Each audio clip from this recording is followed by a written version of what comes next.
خلدنيه إما خلدنا ووحن كهل كرنو لكن مع الأسف الشديد إلى هذا هل حلبان دي جودي كميد هو يري قضب فلان خلدان مجرو مركي حاجة مدن يا السياسة أنت أنا لقينا ما السياسة أنا كشقينا واسح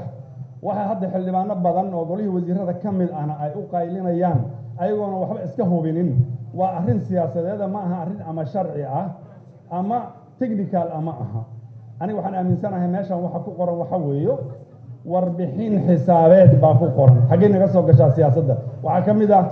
hanti dhowraha xisaab xir uu ka keenay warbixin uu ka keenay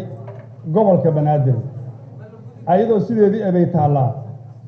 yaa ku shaqada ka keenay adar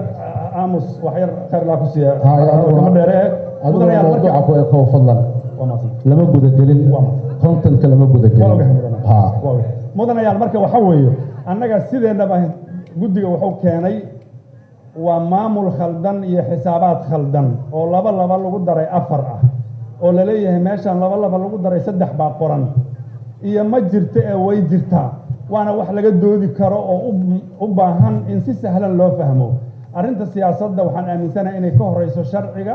iyo xeerka oo dhan ay ka horeyso waxaana kamid ah ilaa xalay warkan soo gaaray ama haddaba meesha ka muuqata golaha wasiirada iyo meelo badan ay leeyihiin war dalkii baa khalad galay maxaa jira warka la maqlay warka aad faafiseen wuxuu dhibaato ku yahay beeshii caalamka lacagtiina la siinayay adarde arrinkaas kama hadlin annaga beel kama hadlin markan warbixintan soo saarnayna waxaan u dhiibnay procedure-ka caadiga guddoonka loo dhiibay guddoonka go'aan ka qaato miiska soo saaray annaga qaran dumiska iyo beel caalami waxaan la hadalno la sheegay xayiin haddana waxaa muuqato oo kashif ah in golaha wasiirada iyo khaasatan xafiiskii ra'iisul wasaaraha interfere fara badan guddiga dhexdiisa uu ka jiro yes xildhibaan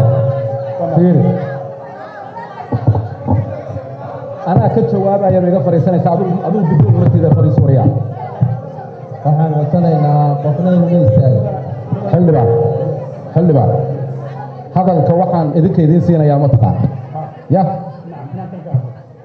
واحد كهل ليس وحوي واحد سوق بسين. هبراع اللي بيسوق بالبيو ويا. بس خاصة من الجدومية. هبراع على جماعة هذلين واحد بدن وكلا لقى هذا هبراع وتهي. وعرب إن ندين حقيقي مدن أيال. habraaca inuusan waxba ka khaldanayn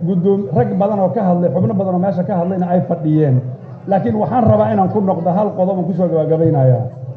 ninkii lumay ee la soo helay muxuu yiri maxaa la iga soo heli haddaan lumiye war waxa ku qoran ma aha wax la buunbuuniyay cidda difaacaysa buunbuuninaysa hadda diidaysa hadday celisay guddiga ay u celiso boqolkiiba boqol baan isku waafaqsanayn email iyo message markaan isugu dirnay mudanayaal waxaan isku waafaqsanay waxaan inay saaciin waxaan bil muddo ku dhow ka badalaynay siiqada waxaan raadinaynay waxa khaldan inaan bangiga dhexe ka helno waxa ka khaldan